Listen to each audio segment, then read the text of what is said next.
Hi guys, आज का topic है where you should not buy residential real estate in current times. तो इसको बताने से पहले मैं आपको बताना चाहूँगा कि जो ट्रेंड है ना, ये खास करके आजकल यूथ में देखा गया है और बहुत प्रेवलेंट है और इसमें लोग बहुत ज़्यादा फंस रहे हैं। तो मैंने सोचा इसमें एक वीडियो बना देते हैं। तो शॉर्ट आंसर है इन स्मॉल सिटीज़। तो आपको छोटे शहरों में रेजिडेंशियल यूनिट्स में इन्वेस्ट नहीं करना है, चाहे वो प्लॉट हो, चाहे बिल्डर फ्लोर हो, चाहे फ्लैट हो। फ्लैट तो खैर छोटे शहरों में भी इतने आए नहीं है, वहाँ पे यूजली प्लॉट्स और बिल्डर फ्लोर ही रहते हैं, तो आपको वहाँ इन्वेस्ट नहीं करना है। तो आप देखें कि गांव से लोग जो हैं वो माइग्रेट होकर स्मॉल सिटीज़ में जा रहे हैं और स्मॉल सिटीज़ से फ्यूचर में लोग माइग्रेट करके बड़े शहरों में ही आएंगे, क्योंकि जॉब अपॉर्चुनिटीज़ बड़े शहर में है, डेवलपमेंट बड़े शहर में है, ग्रोथ भी बड़े शहर में है। एक आदमी जो गांव में 10,000 रुपये कमा रहा है बहुत मुश्किल से, वो शहर में आके जॉब्स के थ्रू 40-50 हज़ार रुपये बहुत इजीली कमा सकता है। ये मैं लोअर मिडिल क्लास की बात कर रहा हूँ। सारे कॉर्पोरेट बड़े शहर में आते हैं, छोटे शहरों में कोई कॉर्पोरेट नहीं जाता। सारे बड़े शहरों में बैंगलोर, हैदराबाद, पुणे और अपना गुड़गांव, यही जो शहर, मुंबई, इन सब शहरों में ही आपके जो कॉर्पोरेट्स हैं वो भी जाते हैं। तो जब कॉर्पोरेट जाते हैं तो वहाँ पे रेजिडेंशियल जो एस्टेट है वो बूस्ट होता है, क्योंकि the quality of people that are doing the job there and the earning capacity and moreover the spending capacity of those people determines the real estate prices of that area. अब अगर कोई factory आई है, factory आ गई, but वहाँ पे तो blue collar worker भी हैं जो जॉब कर रहे हैं, उनकी स्पेंडिंग कैपेसिटी कितनी है? तो ऐसा नहीं है कि कोई फैक्ट्री आ रही है अगर वहाँ पे तो उस एरिया का रेजिडेंशियल रियल एस्टेट का प्राइस बढ़ने लगेगा, ऐसा नहीं होता है। बट हाँ, अगर कोई कॉर्पोरेट आ रही है, अगर कोई IT हब बनने वाला है, तो वहाँ पे आगे जाके रेजिडेंशियल रियल एस्टेट को बिग बूस्ट मिलेगा, क्योंकि वहाँ पे the quality of people that are coming, their earning capacity, अगर उनकी सैलरी ही 1 लाख रुपए, 2 लाख रुपए महीना है, तो जाहिर सी बात है वो स्पेंडिंग कैपेसिटी भी उनकी फिर ज़्यादा होगी। और जब स्पेंडिंग कैपेसिटी ज़्यादा होगी तो उस एरिया में इकोनॉमिक एक्टिविटी बढ़ेगी। जब इकोनॉमिक एक्टिविटी बढ़ती है, that aids to the GDP of that area and that in turns drive the real estate. तो गाँव में कभी भी रियल एस्टेट जो है, तो गांव से लोग छोटे शहरों में आ रहे हैं, छोटे शहरों से लोग आगे जाके बड़े शहरों में आएंगे, तो इन एरियाज में कभी भी रियल एस्टेट का प्राइस जो है वो कभी नहीं बढ़ेगा। स्पेकुलेट हो सकता है बट इनहेरेंट वैल्यू कभी नहीं बढ़ेगी। ये एक पॉइंट था।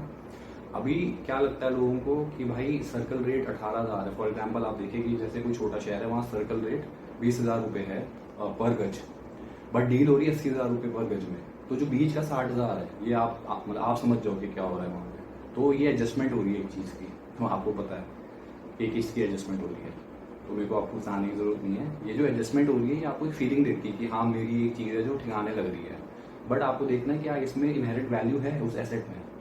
प्राइस इज व्हाट यू पे and value is what you get. तो उन चीज़ों में वैल्यू नहीं है।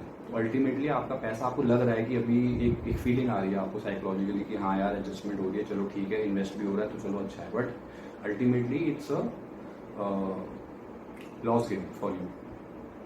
अभी दूसरा पॉइंट ये है कि आप अगर इलेक्शन कमीशन की फॉर एग्जांपल वेबसाइट पे जाते हैं, तो आप वहाँ पे जो भी आपका डिस्ट्रिक्ट है वहाँ के वोटर्स देखिए, आप उन वोटर्स का जो नंबर्स इंक्रीज हुए हैं उसकी हिस्ट्री देखिए, उससे आपको एक आइडिया लगेगा कि वहाँ पे लोग बढ़ रहे हैं।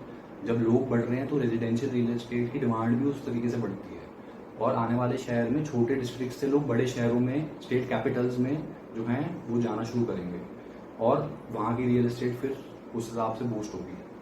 तो ये मेरा बोलने का पॉइंट है कि गांव में तो भाई आप ये लगा लो 20 से 40 साल की उम्र के जो लोग हैं ना, वो रहेंगे ही नहीं, क्योंकि उनको जॉब चाहिए, उनको अर्निंग करनी है अपनी, तो उनको उस छोटे शहरों से और अल्टीमेटली बड़े शहरों पे ही मूव करना पड़ेगा। तो ये मेरा एक आपको पॉइंट था समझाने का। तो वहाँ पे से वही लोग रह जाएंगे जो रिटायर्ड हैं, बहुत ओल्ड हैं, या फिर बहुत यंग हैं, जो अभी अपने पैरों पे खड़ा नहीं हुए हैं और अभी उनको जॉब वॉब या उनका जो बिजनेस है वो सेटअप नहीं हुआ है। तो आप यूथ को ये मैसेज है, या जो mid-30s में कॉर्पोरेट वाले हैं उनको ये मैसेज है कि आप जो हैं इस ट्रैप में मत फंसो। आप जैसे तैसे करके, चाहे छोटा रिटेल यूनिट, चाहे छोटा एक रेजिडेंशियल यूनिट, छोटा फ्लैट, जो भी आपकी कैपेसिटी है अर्निंग, उसके हिसाब से आप बड़े शहर में एक अपना सिक्योर कर लो। और छोटे शहर में तो आपका एक एंसेस्ट्रल होम होगा ही, तो आप हमेशा छोटे शहर का बेच के बड़े शहर में कभी नहीं आ सकते हो, बट बड़े शहर का बेच के आप छोटे शहर में कभी भी जा सकते हो। छोटे शहर का 500 गज का बेच के आप कभी भी बड़े शहर का 250 गज का भी नहीं ले सकते हो, बट बड़े शहर का बेच के आप कभी भी छोटे शहर में जा सकते हो। तो आपको इस बात का जो है वो ध्यान रखना है। और इसमें एक और ही पॉइंट था कि जब आप इन्वेस्ट करते हैं तो आपको ये खास करके ध्यान रखना है कि जो बिल्डर है, जो टाइप ऑफ कंस्ट्रक्शन है, वो अच्छी होनी चाहिए। अगर ट्रैक रिकॉर्ड खराब है या बिल्डर फर्स्ट टाइम है जो आ रहा है उस एरिया में, तो आपको फर्स्ट टाइम आपको क्यों मौका देना है? आप फर्स्ट टाइम किसी को मौका मत दो। उनको अपनी एक लेगेसी बनाने दो, हिस्ट्री बनाने दो, लेट देम प्रूव देमसेल्व्स, और बाकी लोग को आप पैसा लगाने दो। आप मत घुसो वहाँ जाके सबसे पहले तो the builder should have a proven track record. और ऐसा नहीं है आप कोई भी मतलब बड़े शहर में बोला देने को तो किसी का भी आप जाके दे लोगे तो और फंस जाओगे। तो you have to be cautious in that as well.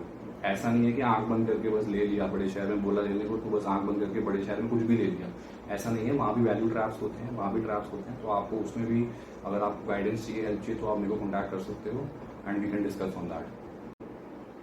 तो मैसेज ये है कि आप रिसर्च करें अपनी कम्युनिटी के हिसाब से, अपने बोलचाल के हिसाब से। इंडिया के टॉप 7 से 10 सिटीज़ में आप अपना फोकस रखें और वहीं पे इन्वेस्ट करें। अच्छे बिल्डर का वैल्यू फॉर मनी प्रोजेक्ट लें और आप छोटे शहरों से दूर रहें। और इसमें अगर आपको कोई हेल्प चाहिए तो आप मेरे को कॉन्टैक्ट कर सकते हैं। We can discuss about the opportunities that I have. आप अहमदाबाद में, पुणे में, गुड़गांव में, हैदराबाद में, बेंगलोर में, चेन्नई में आप इन्वेस्ट कर सकते हैं। ये एक टॉप के 7-8 शहर हैं जो मैंने आपको बताए हैं जहाँ इन्वेस्ट करना सेफ है। बट अभी के लिए छोटे शहरों से आप दूर रहें।